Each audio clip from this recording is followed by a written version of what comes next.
So I've got on my top 10 here, Blake. Number 1, Georgia. Number 2, Oregon. Number 3, Miami. Number 4, Penn State. Number 5, Ohio State. Number 6, Texas A&M. Number 7, Clemson.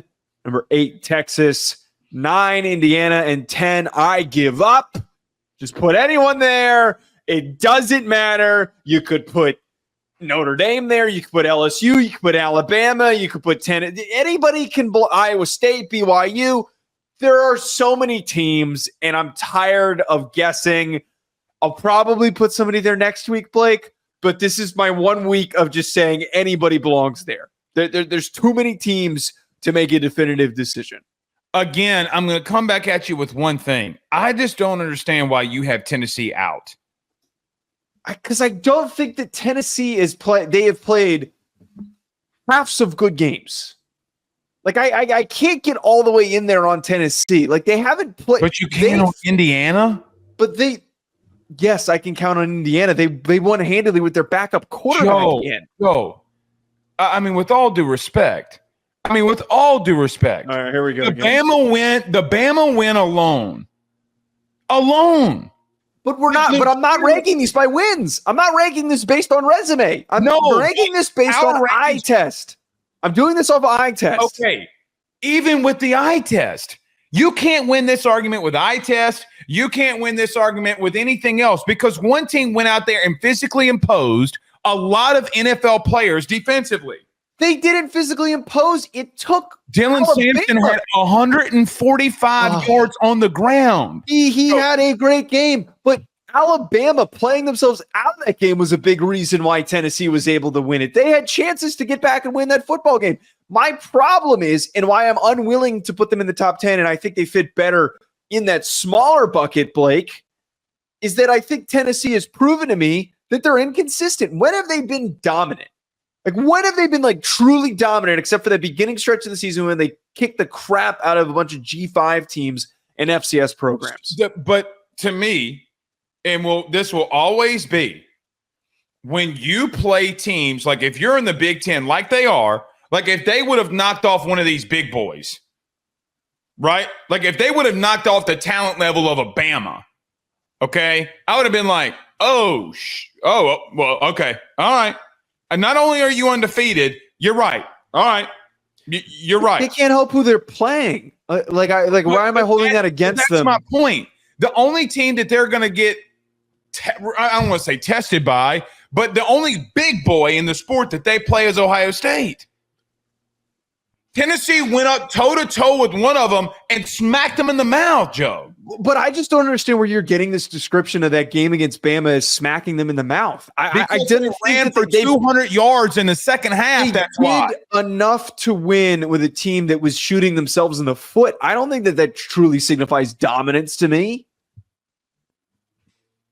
Okay, why would I not pick the team, Blake, that has throughout the entirety of the season blown out everybody they played against? And they won by multiple scores with a backup quarterback in. Joe, if you scored 24 points and a half, is that dominating your opponent? I think that is no. I'm not going to agree that. I think that is very loose, just like in very specific example to try and paint this art. You're using one instance. Again, this is the part of the problem where all we're using is that one half that they played against Alabama. That's not enough. Yeah, I have the whole season of undefeated play. It's enough when you compare two teams, okay, and one is dominating or one's winning against a bigger, better opponent. And I think that you know that. No, I'm not going to admit that I agree with that. Let me tell you this. Indiana, we would be talking about Indiana like we did with Michigan last year, in a sense. Okay? Because we would say we have but that's all the more reason to invest in a team that's dominating everybody the way that they are. Okay. But we all perceived because of Miami, you're right. Because of Michigan, that they've been in the playoff last year. We had them up there early in the rankings. Okay. But there is a talent level difference here. There's going to be a talent level difference when they play Ohio State. You know that, and I know that. There is. So you just got done talking about the talent level evaluation before we got into this segment. Okay, our eye test can see that one team has been better than the other. We know the athletes that's in there. All right. Well, if you're going to use that logic, you're right. I can see that in Indiana. I can see that. Like there's a difference in the caliber of athlete on the defensive line at Tennessee versus Indiana. You know that. I know that. Everybody knows that. So when you start getting down to trench work, I'm going to lean with guys like James Pierce, who've gone up against guys like Tyler Booker, who might be the best guard in the game, and dominated him for a half.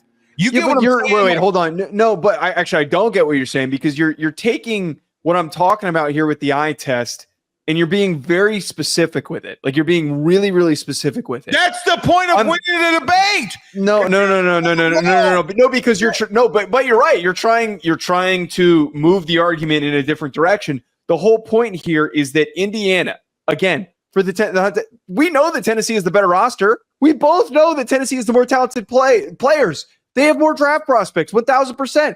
One team has played around with their opponents and played close to their opponents and also got upset by a team that they should not have lost to. And the other, in any opportunity where they could have slipped up, they have dominated. They have won handedly against everybody that they've played. We're not going off of 4 games, Blake. We're going off of 8. 8 with a backup quarterback in the last game and a half. Against whom? There's not as big of a gap between the Big Ten and the SEC as you want to claim that there is. There isn't, and that's the debate that we keep having with Joe. I'm going to be real with you. There's a difference in Mississippi State versus UCLA. It's a massive difference. When Mississippi, Vandy, Joe, coming into the season, hold on. Vandy's a top half team in the SEC this year. Okay, so what would they be ranked around in the Big Ten? In the top half. That's the highest I'd put them. They're not in the top half of the SEC, Vandy, right now. They're not. Joe, there's 8 teams in the SEC out of the 16 that are vying for playoff spots right now. They're at 8 or 9. They were just ranked. Yeah, I know. And they just played close with Texas. 8 SEC teams were ranked, and they were the 8th SEC team. So they're still deserving to be at that 8th spot. No, they lost last week. Anyway, can I get to my top 10? Yeah, go ahead. You started this. 10. Okay. Georgia, number 1. Oregon, number 2. Ohio State, number 3. Miami, number 4. Penn State, number 5. Texas, 6. A&M, 7. There they are. Tennessee, number 8. Alabama, number 9. And Indiana, number 10. Texas should be lower. I think that Texas. Wait, let me pull yours back up really quickly. I think that Texas A&M should be ranked ahead of Texas. That's the big difference that we have on here. I think that the performance that Texas A&M had last week is indicative of that. BetOnline remains your top spot for all of your live betting action and contests. NFL, college football, UFC, NHL are all in full swing. BetOnline is your number 1 source for wagering news, odds, trends, and predictions with both desktop and mobile access at any time. Head to BetOnline today and use promo code BELIEVE, that's BLEAV, for 50% off your first deposit. That is a 50% welcome bonus. BetOnline, where the game starts.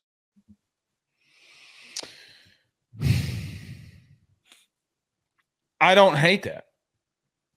Okay. I see the logic. I wouldn't have hate putting them at 6 and Texas at 7. But what are the losses? When are the losses? I know what you're saying. But again, I still think Georgia's better than people are giving them credit for. Like they look at the loss and they don't realize like, all right, well, you know what? Here's the truth. Texas was up on them big. Georgia was up on them big. We all know that. Okay. Georgia really didn't get much going in the second half, and Texas hung around with them in the first half. They just turnovers, not able to complete passes. Ewers was bad. Look, a 15-point loss to me is not it's not created equally at the current moment. Like I could still, my eye test can still look at Texas and say, you know what, man, that front seven was still pretty good. Like they didn't get any help in the first half by their offense. None whatsoever. They gave it, 4 sacks, Joe, in the first half, wasn't it? Yeah, because Walker had 2 sacks in the first half. So it's created differently for me. The A&M thing, I'm with you. But here's the thing that I would push back just a little bit on. It's interesting. What quarterback room do you trust more? Because both of them are. I obviously trust the Texas one more. Okay, so with that being said, let's just say hypothetically A&M or Marcel Reed struggles this week the way that Connor Wigman did last week, and they're going back and forth. It's about who's not struggling for A&M. Okay, we've seen Arch and we have seen Ewers for what it's worth. Look, man, Quinn Ewers is still a playoff quarterback at this current moment. I mean, he still went to the playoff last year, so. I know what you're saying. I get it. I don't hate it, but A&M can make just as much of a point here. Last thing, just to clarify here, A&M can make the point that, look, game 1 under a first-year head coach, we lost to a top 12 opponent. Ever since then, we've won every single game, and we just had a dominating win versus a top 10 opponent in LSU. Very fair. A&M massively does have a bigger win, against an opponent. The problem is even in Texas's loss, my eyes could see in the first half that the trench work was pretty serious. Like both teams have dudes. I think my biggest point with this is that we had really bad performance against Georgia. Texas fans need to be realistic with themselves. They did not play good in that game at all. And I feel like there's a lot of excuses being made for Texas for the way that they played against Vandy. I didn't think they played horrible, but they're not playing at this dominant top 5 clip that everyone thought that they were going to play at the beginning of the year. They still feel like the Texas team from last year, where they were the best team in the Big 12. They don't feel like a top 2-3 team in the SEC. I will say this though, Joe. Again, because when I look at you, I have to see this guy behind me, and it continues to remind me of this. Dominant teams have had 3-point wins against mid-level opponents. Like we've seen that, like for example, the Miami team in 2001, Joe, I think they won by 19-14 over Boston College. Like they had a really bad game, like the 19 LSU team. Yeah, I get that. I mean, so what do we? If Vandy's the mid-level of the SEC, as me and you just argued about, okay, well we've seen great all-time teams that have one of those. Right, and to clarify here, like I'm not knocking them to the degree where I say they're missing the playoff, take them out of the top 10. They're terrible. That's not what I'm saying.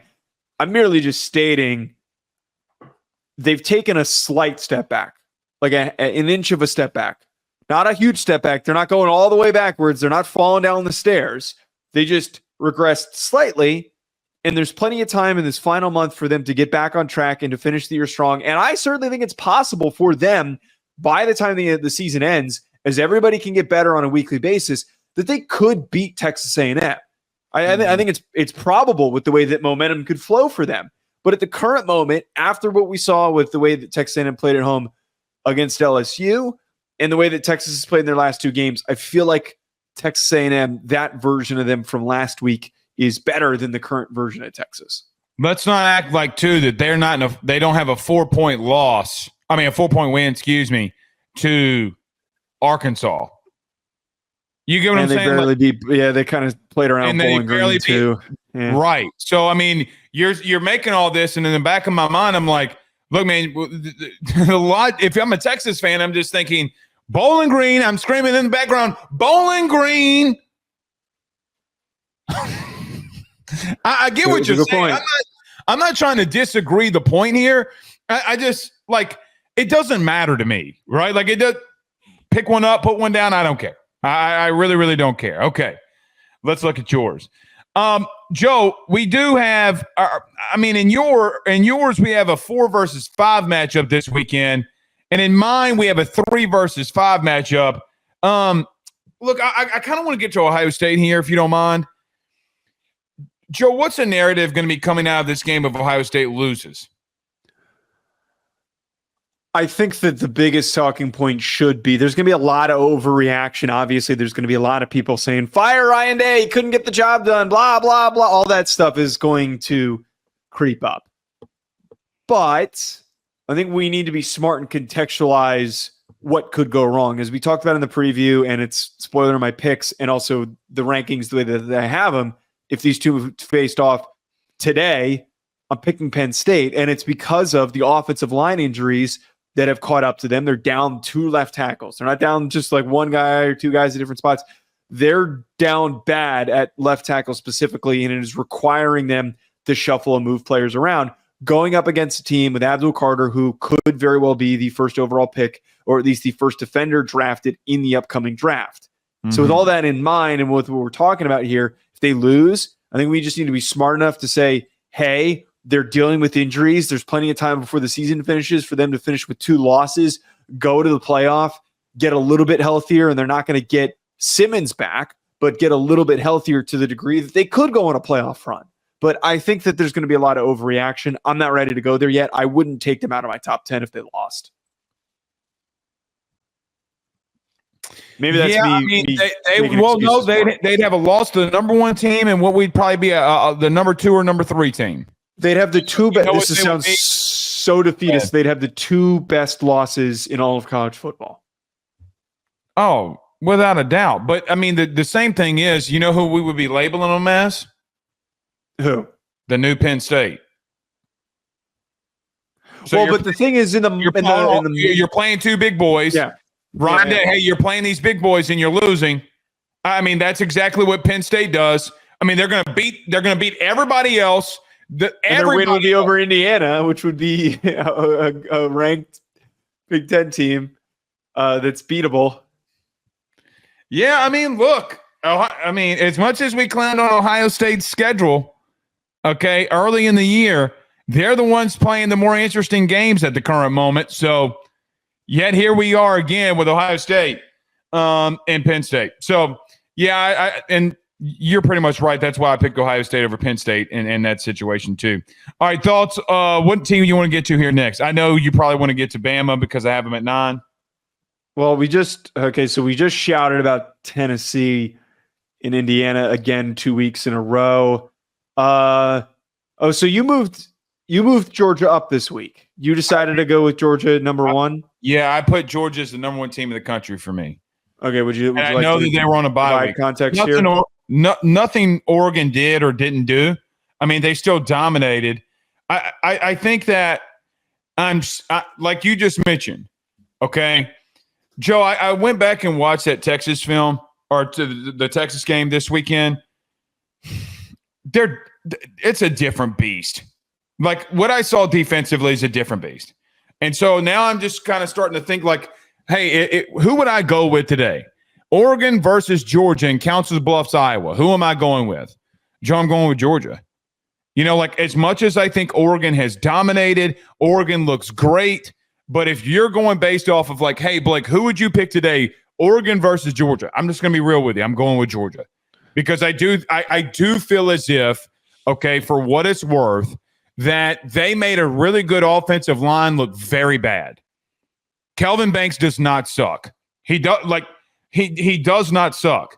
He gave up 3 sacks. Joe, he had not given up a sack in a year and a half, and then he gave up 3 because there was a different intensity. There was a different type of thing going on with Georgia a couple of nights ago. You're talking about the second tackle off the board in the NFL legitimately was getting whooped all night long by a really good defender. So again, if you want to, I don't want to be a hypocrite in the sense of if Georgia and Oregon were supposed to play today, who am I going with? Well, I'd go with Georgia because I just think defensively that they showed me what I knew they always had, even though people doubted them. For me, I had this way last week. It's 1A, 1B for me at the current moment. If Georgia hadn't lost to Alabama, it'd be 1-2. They did show some signs of weakness, and that sign of weakness is overthinking play calling. It's not a talent issue, and it's also lack of depth on their offensive line because Ratledge goes down, and it feels like without him, their run game's not as effective. But with him in, we know that they can really pave things on the ground. It's a very nitpicky issue that they're dealing with. I think it'd be really close if they squared off with one another, and I also think that like right now at the current moment, especially with the way that things are shaping up with Ohio State and their injury problems on their O-line that I keep coming back to, I really think that we are on a trajectory that it's going to be Oregon versus Georgia in this national championship game. And it very well may be. Yeah. It very well may be. Are you picking Oregon today? What do you mean? Georgia and Oregon play this Saturday. Who are you picking? I'd pick Georgia. As much as I really love Oregon, I think that Georgia, just the coaching staff experience, wins out late in the fourth quarter. I don't think any Kirby beats the undermine. He starts Nick Saban. He starts Nick Saban in his former assistants. Well, right. And that's the funniest part to think about with all this. They avoid each other because they're not in the same part of the country. But you're right. Nick Saban always had Kirby, and Kirby's always going to have Dan Lanning. Yeah, I think that's 1,000% one thing to consider here, and it's part of my whole argument where I got to go with the more slightly established coaching staff.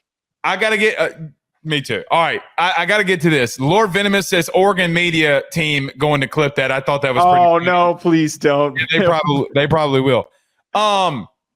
Joe, I want to bring them up again because we're not talking about them. Okay. I made a big mistake in my power rankings. Okay, massive elaborate. Mistake. I didn't have Clemson in there. Oh, you just so now it makes sense because you texted me earlier your list and you went 1, 2, 3, 4, 6, 7, 8, 9, 10. You just skipped 5, and I was like, well, what team did you want there? And you asked me to put it. So you were telling me that you would have Clemson in there over Indiana? I would have Clemson in there over Indiana. But see, I hate that. I really don't like that. Well, since we're getting to it, let's talk about little old Clemson. Joe, nobody's talking about it, man. Again, they're continuing to win. Look, here's the thing I think is going on with Clemson. Dabo's loving every single thing about this. Not playing big games, dominating these games. He is loving this. Joe, from a national perspective, Clemson's not being talked about. Blake, they got blown out by Georgia. You're damn right they got blown out by Georgia. But the bottom line is they keep winning.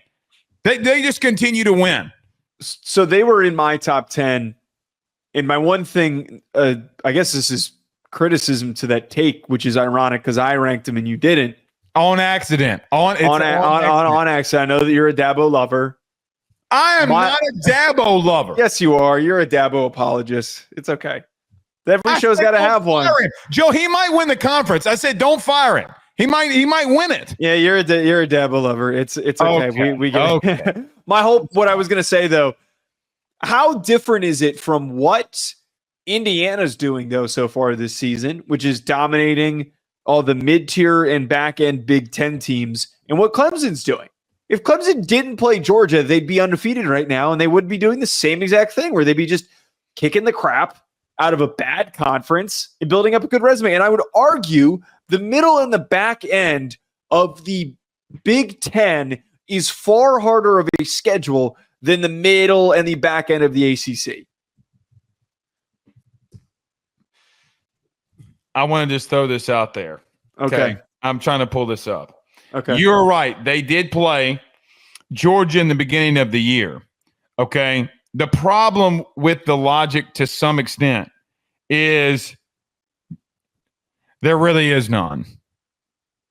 But when you look at Clemson, Joe, did you ever think that there was going to be a situation where Clemson offensively was doing what they're doing? No, and then that was my biggest worry. So that's why I've been willing to rank them and why I personally would rank Clemson over Tennessee and over Alabama. SEC lovers, quiet down. That's not at you. That's just at people that are going to jump in the comments saying that Clemson hasn't played anyone.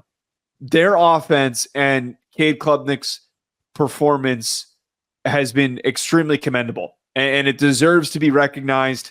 They are dominating teams because Klubnik is playing the best football that we've seen from him. And he's looking good enough to maybe not this year, but the following year to eventually be a first-round pick.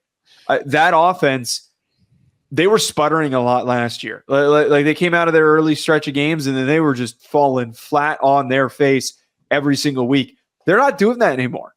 They are throwing up points in bunches. And Maffa and him are playing off one another, and Garrett Riley's calling some great games. I am just curious, though. They're going to go to the playoff. I think that they will go to the playoff. If they go up against another team with a pulse of a defense, how do they look? How do they look when it's not? Do they revert back to week one? Right. Correct. Right. So, and they could go in the playoff and get blown out. I mean, who knows? I mean, you're right. Well, Clemson. All right.